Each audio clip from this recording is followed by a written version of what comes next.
This is the Gaming and Discussion channel, and I will now proceed to review Star Wars The Rise of Skywalker.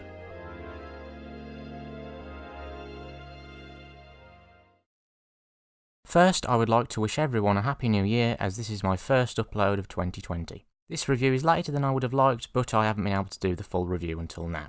I watched The Rise of Skywalker on Friday the 20th of December, the day after it was released in the UK, and again on Thursday the 2nd of January. Therefore, I have watched the film twice. Originally, I was planning to do a very detailed review of the film, where I would also go into detail about aspects because I'm a massive Star Wars fan and it is my favourite franchise. The problem with this was the fact that it would have taken a much longer amount of time to write the script. While I have wrote info that goes into much more detail, I may use this info in a potential future video that discusses the film in more detail. Throughout this video, I'll mention this possible video when talking about particular aspects I want to expand on. Finally, before I continue, the following review will contain spoilers. After watching the film the first time, I felt that Episode 9 was a mixed bag. A number of different factors contributed to this. One of these was that I was watching the film for the first time. Therefore, I didn't know what was going to happen, and I was hoping for certain things to happen. When certain things occurred in the film, I wasn't impressed. However, when I watched the film for the second time, I came to accept these occurrences. Another factor that I would say affected my enjoyment of the film was how my friends reacted to certain happenings in the film. Knowing what happened when my second viewing occurred allowed me to accept certain occurrences, respect these decisions, and change my opinion of some of them. The second viewing happened as my dad wanted to see the film. I actually wasn't bothered about seeing the film again at first, but I was willing to see it again afterwards. Moving back to how I feel about Episode 9, the first time was a mixed bag, and I didn't like the film overall. It wasn't a satisfying end to the Skywalker saga for me. The second viewing changed my opinion of the film significantly. I was more satisfied with the film as a result. When the film started, the infamous Star Wars theme can be heard, and it sounded better than it did in The Force Awakens and The Last Jedi. The way the Star Wars theme sounded was something that I liked during my first viewing as well. To me, it sounded like a mashup of the prequel and original trilogy versions of the theme. This is the final film of the Skywalker saga, and the final Star Wars film to be composed by John Williams. This version of the theme did not disappoint. Throughout the entirety of the theme, it sounded grander, more orchestral, and as if a larger orchestra was playing the theme, compared to Episodes 7 and 8. What followed, the opening crawl, was, in my opinion, one of the best starts to a Star Wars film. Kylo Ren is mowing down any who stand in the way of a Sith artifact, a Sith wayfinder I might add. Then we see him go to a Sith planet known as Exegol. Here he finds Palpatine. The opening crawl wastes no time in revealing that Palpatine is alive. The teaser trailer first hinted at this before it was revealed by J.J. Abrams himself, the director of the film, that he will appear. This scene, which features early on in the film, reveals that Palpatine has been the master manipulator of events again. He has been manipulating events in the sequel trilogy, like he did in the prequel trilogy and the original trilogy.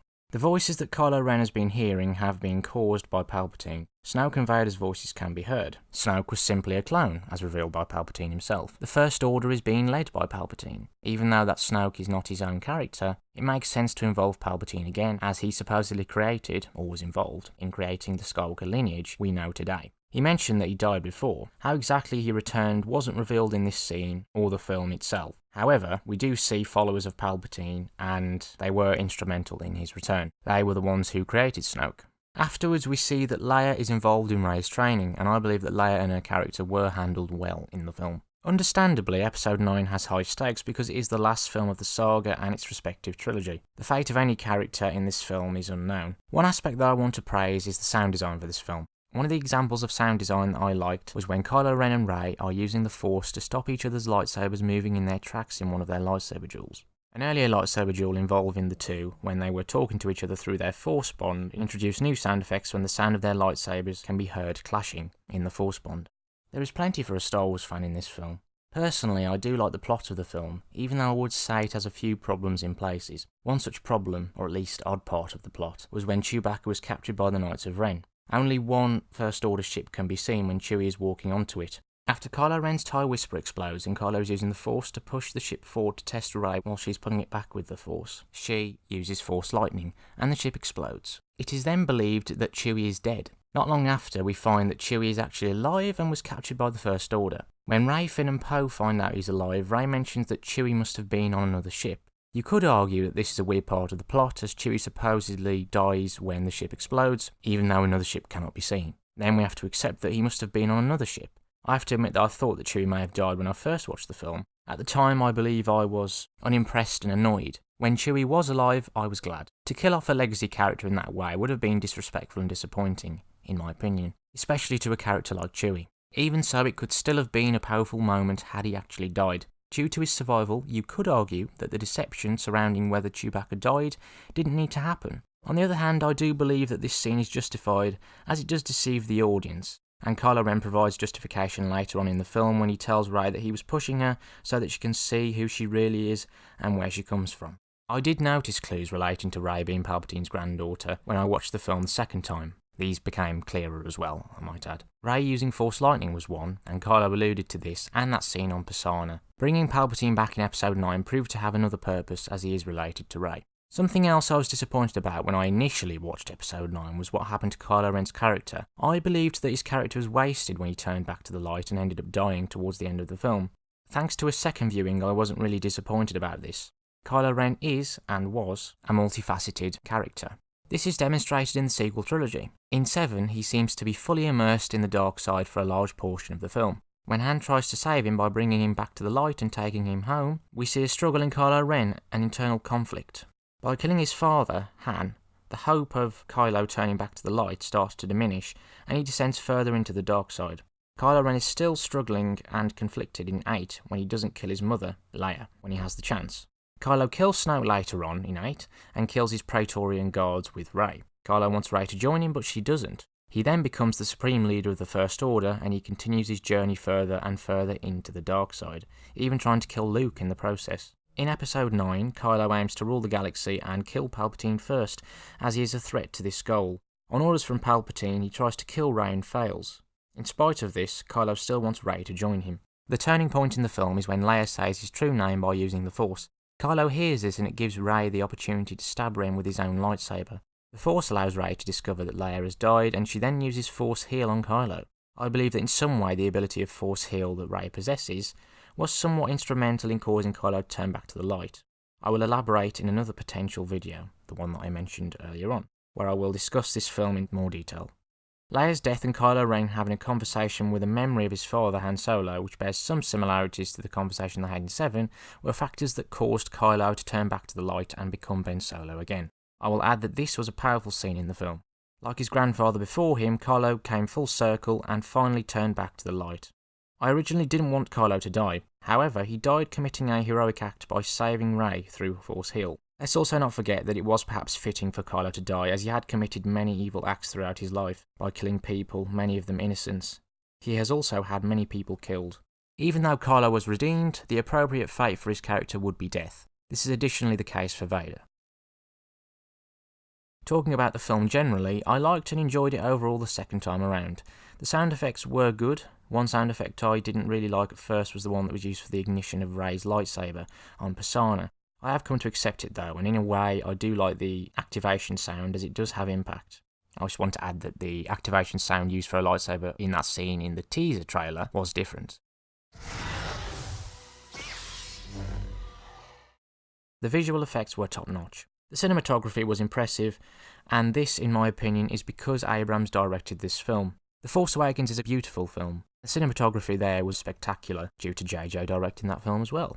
Many links to the prequel and original trilogies can be found in this film, and I do now believe that it is a satisfying conclusion to the Skywalker saga. Here and there are still small aspects of the film that I'm not a big fan of, but I'll go into detail about those in the potential video I mentioned, the one where I'll go into more detail about the film. One of the shining aspects of this film is the score/soundtrack. It is essentially a celebration of the Skywalker saga, and the soundtracks that each film has had to offer. What I respect about this film is that it is still rooted in the sequel trilogy. Even though there are links to the other two trilogies, the story is still primarily focused on the main characters of the sequel trilogy. While the film could have been taken in different directions with the possible appearance of characters from the prequels, for example, maybe in the flesh or as Force ghosts, that may not have worked as far as the plot goes. The sequel trilogy is the story of Rey and Kylo Ren, two beings connected through a Force bond, one a Palpatine and the other a Skywalker. Fitting and ironic at the same time. The Skywalker died again, and Rey is now continuing the lineage. The sequel trilogy is not Luke's story. However, I do wish that his character had been treated differently in 8, and that he didn't die then, Luke could still have been alive in 9, and he could have lifted his X-Wing out of the water on Act 2 in 8 or 9 in his physical form instead. Regardless, Luke still plays an important part in the plot of this film. Luke could still have been kept alive, and or possibly have played a different role in the film. Other aspects of the film to praise are the choreography and the lightsaber duels, the appearance of new things such as Force Heal, Kylo and Rey dueling during their Force Bond conversation, the way that Force jumps are shown when Rey and Kylo execute them, flashbacks to other scenes from the sequel trilogy, something not done before in the other trilogies, and the CGI used to digitally recreate Luke and Leia's faces from Return of the Jedi. I believe that the recreation of Luke's face looked better, but Leia's face was still very impressive as well. One standout moment for me in the film was when we see a display of Palpatine's true power.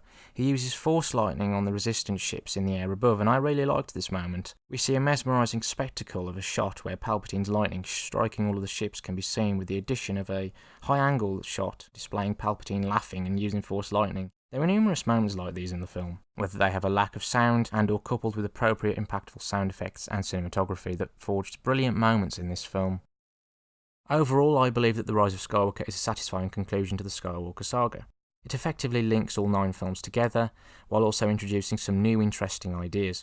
There are emotional and powerful moments in the film, and I prefer it to The Last Jedi, while I also believe that it is better, and it is a better film than The Last Jedi.